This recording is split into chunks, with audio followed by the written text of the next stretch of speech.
So Proverbs is different than any of the other books in the Bible. It's not a history book like Deuteronomy.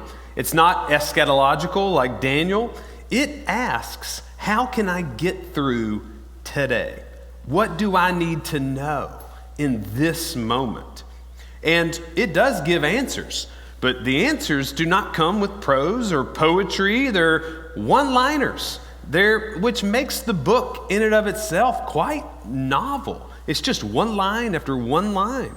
And I bet most of you have these kind of one-liners in your mind, or maybe in your family, or maybe just in your life throughout, and they just sit heavy in your soul. And I'm talking like memes on Instagram, like these like one little liners that just carry depth and meaning. I know my family has them. One of the things that I say to my kids when they mess up or fall down or struggle with something, I say to them, what happens when you fall down? And they're supposed to respond, you get back up. And that's our family proverb. It's very physical. It's not past oriented. It's not future processing. When you find yourself on the ground, and most of the time as kids, I mean literally, but also mentally too. When you find yourself down, then you need to get back up.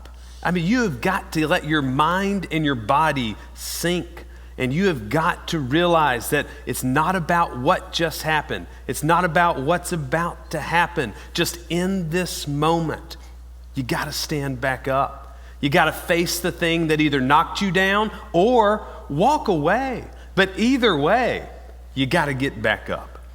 So the hope is that my kids will learn to regulate and to self-motivate.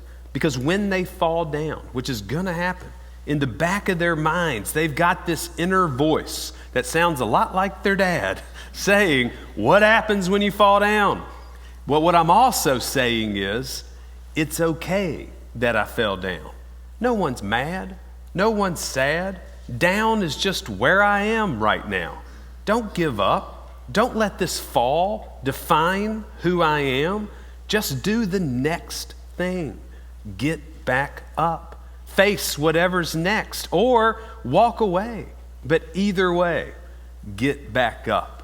So I tell them that every day. It is the thing they have to tell me before they get out of car when I drop them off at school. I mean, we are pulling up to the car line and I'm like, what happens when you fall down, Georgia? Get back up. All right, see you later. I'm sure you have these moments too. Proverbs are these little pithy, they're seemingly simple statements, but they carry depth and a presence to us that are so deeply wise. And it allows us to pull from its truth when we need it.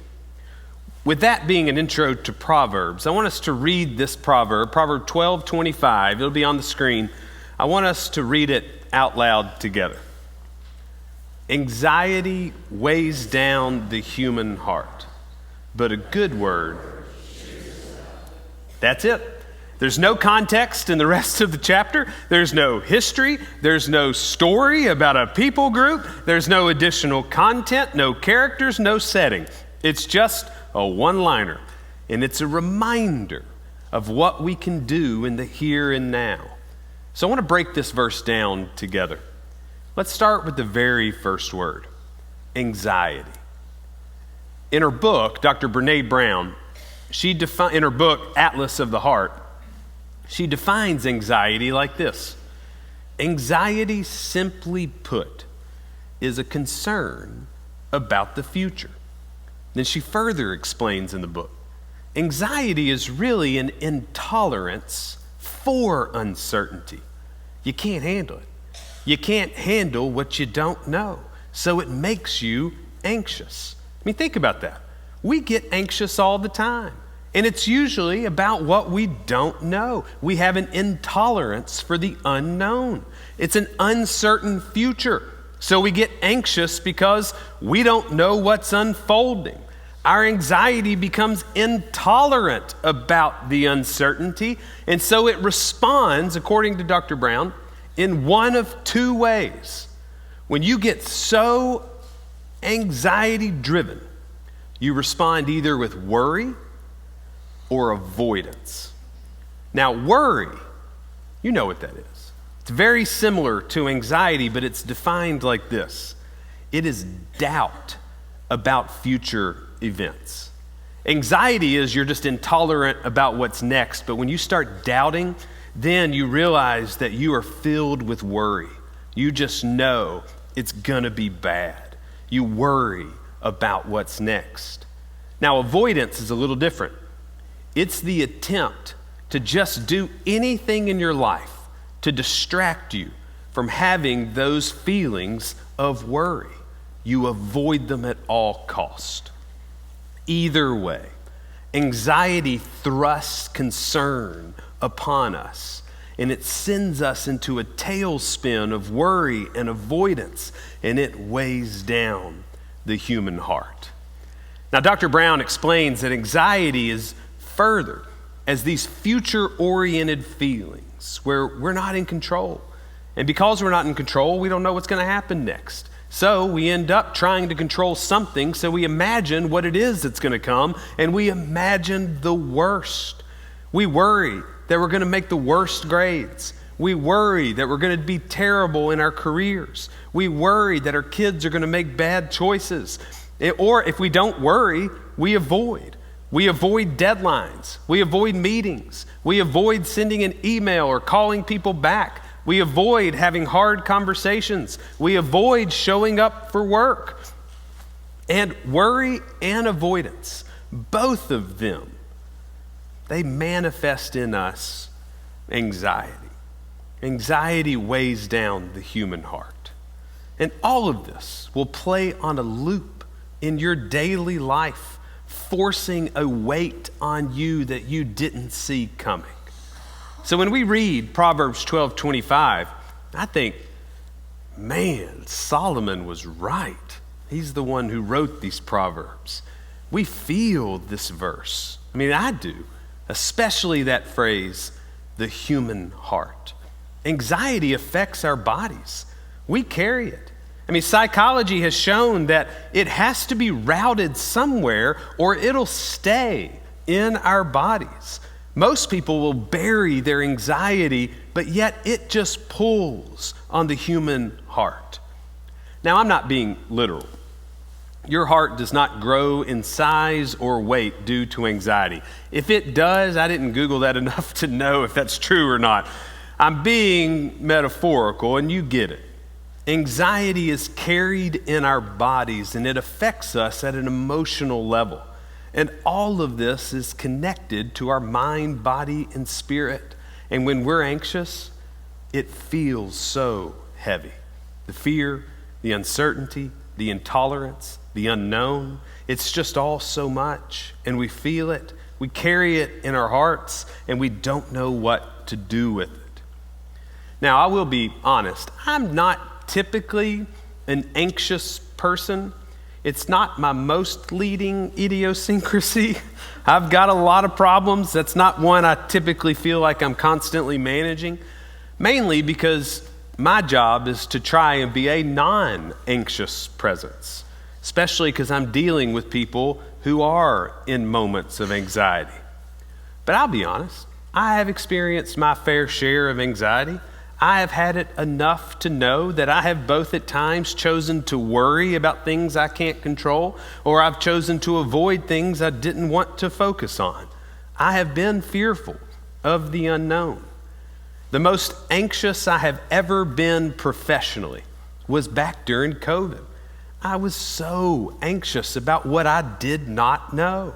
I was producing worship videos online, had absolutely no idea what I was doing. And it made me anxious about the process and then also the product. Creating video content, no idea what I was doing. We just figured it out on the fly. Staying connected to church members made me so anxious. Our entire staff turned over during those years of COVID. I was the only minister on our staff for over a 12-month period. It made me so anxious. So I just tried to do it all, but I worried about it all. Most of the time I was worrying, what do people think about who we are and what we're doing? Or we haven't come back to worship in person yet. Do we feel connected? Do people feel like they're being served and loved? And I worried about it all the time, and it weighed down my human heart. Other times I have avoided in my life. I'll tell you a quick story. This is well before COVID. This was years ago at the beginning of my ministerial career. I was very young. There was a church member who didn't like me.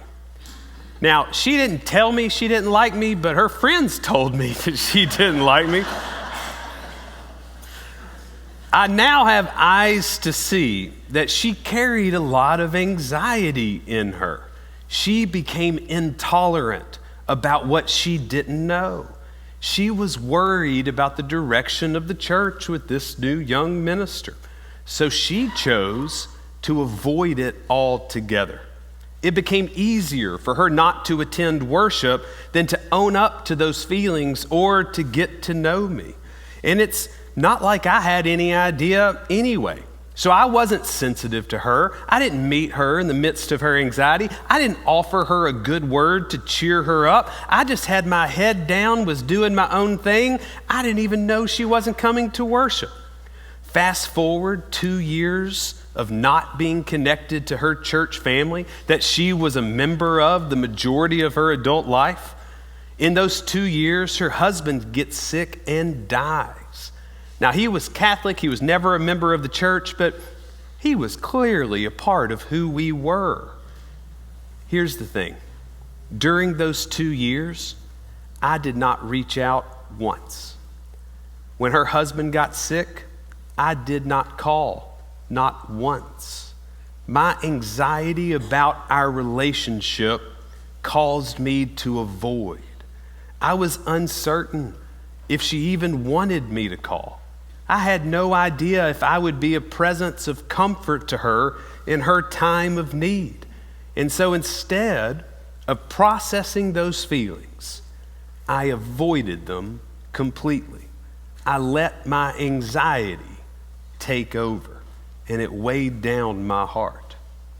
Now, instead of finding out if she wanted me to be a presence to her, I just didn't go.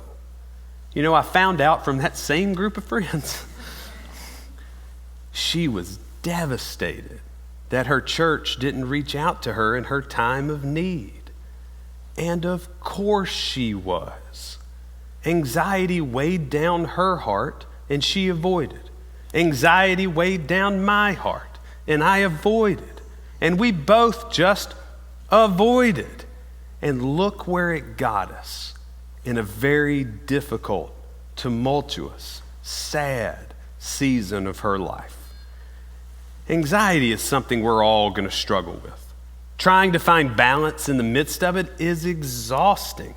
Anxiety is exhausting, the mental load is exhausting, and it seems that King Solomon just knows all this. Because look what he reminds us. Let's say this again together. It'll be on the screen. Anxiety weighs down the human heart, but a good word cheers it up. Now, this is what Proverbs do. They take a complex reality and they offer what appears to be a simple solution, but it becomes game-changing if you implement it. Think about Proverbs 12:25 like this. We can't stop the unknowns. We can't predict the future. We can't make others behave the way we wish they would. We can't stop anxiety from rising up in us, but we can learn to become witnesses to them. There are just some things that you're not going to be able to change, but there are some things you can change when you develop the eyes to see them in real time. One of those things is how you respond to your anxiety. Instead of worrying or avoiding, we need to be prepared to offer a good word. This is a huge step, a simple step, if you can learn to do it. The heaviness of our hearts lift when you hear a kind word. It lifts even higher when we share empathy and kindness with others. I mean, this is a remedy for anxiety. It's not the only remedy, but it is a good one. In the midst of our own anxiety, in the midst of someone else's, show kindness, offer empathy, be ready to speak a good word. And it's even more game-changing when you're able to realize that you are anxious and you can offer yourself a good word. You really need to be kind to yourself and give yourself grace as much as you need to be kind to others and give others grace, and offer a good, kind word to cheer people up. Offer a word to yourself that doesn't make you worry even more about what you're doing. I love this. Anxiety is overwhelming. Life is too. But if you can become a witness to your anxiety, if you can see it rising up in you, you'll notice it, and then you just let it do its thing. It's gonna run its course, but you don't have to be overtaken by it. You witness it, you let it pass, and then you offer a good word. Here's something funny that you may not, I don't know why you would know this about me. It's why I'm telling you this about me. I love graduation speeches. I do. I think they're awesome. I can get lost in watching them online. I especially love the good ones. The good ones find a way to weave wisdom and to touch us in a deep, universal truth kind of way. And a few weeks ago, I heard one of the best graduation speeches I've heard in a long time, and I'm ready to put it at the top of maybe the best that's ever been done. Some of you are going to be really sad that this happened at Duke University. But Jerry Seinfeld, the comedian, Jerry Seinfeld delivered the commencement address. I won't spoil it for you, but something tells me you're not going to go back and Google this. But it's a good word, and it cheered me up. In his commencement address, he said that he really admired this new emerging generation. And he knows that beyond a shadow of a doubt, that they're going to change the world for the better, but they're going to do it faster and in a more amazing way than any generation has prior. There's just something innate in these 20-something-year-olds that they want to make the world a better place. They're seeking meaning, and they attach meaning with their relationships to one another. They see themselves through a lens of a community, and they want to make people around them and things around them and structures around them better. And it's endearing. And he was going on and on about all the amazing works that they're going to do. But then he challenged them. In the midst of their revolutions and changes and upstarts, he implored them, don't lose your sense of humor. He argued that they're going to change a mess of a broken world for the better. But if they get to the end of their lives, they're going to realize that the world is still, although it's probably slightly better, a somewhat better version, it's still a hot mess of a broken world. Our generations can't fix it all the time. And if these graduates get to where he is at 70 years old and they've lost their sense of humor, they've lost the ability to look at the crazy parts of life and to offer a good word, to laugh, to not take themselves too seriously, and they allow their anxiety and the fears of the unknowns or their frustrations of the past to overtake them, then they will miss out on something beautiful and hopeful and precious in this life. Humor keeps us connected to beauty. That's what Jerry Seinfeld said. I think that's about as biblical as you can get for not being biblical. What good is changing the world if you replace beauty with anxiety? What good is to live this life and not see it through a lens of grace? Why would we replace beauty with anything else? We won't if you can keep your sense of humor. Jerry Seinfeld offered a good word, and it cheered me up. It also reminded me this is the power of Proverbs. It doesn't teach, it reminds. And our heavy hearts need reminding in order to be lifted out of our anxiety. And this is something you can do to affect change. You can be a kind person that offers empathy, that learns to laugh, that doesn't get controlled by worry or fall prey to avoidance. Instead, become witnesses to yours and others' anxiety and be prepared to offer a good word in response. Be kind. Offer a word of comfort. Give grace. And learn to laugh at yourself, because our hearts are going to get heavy. And even if it's just for a moment, we can cheer one another up, which in turn will lift our souls to God. King Solomon just seems to know, and it's time that we do too. Anxiety weighs down the human heart, but a good word cheers it up.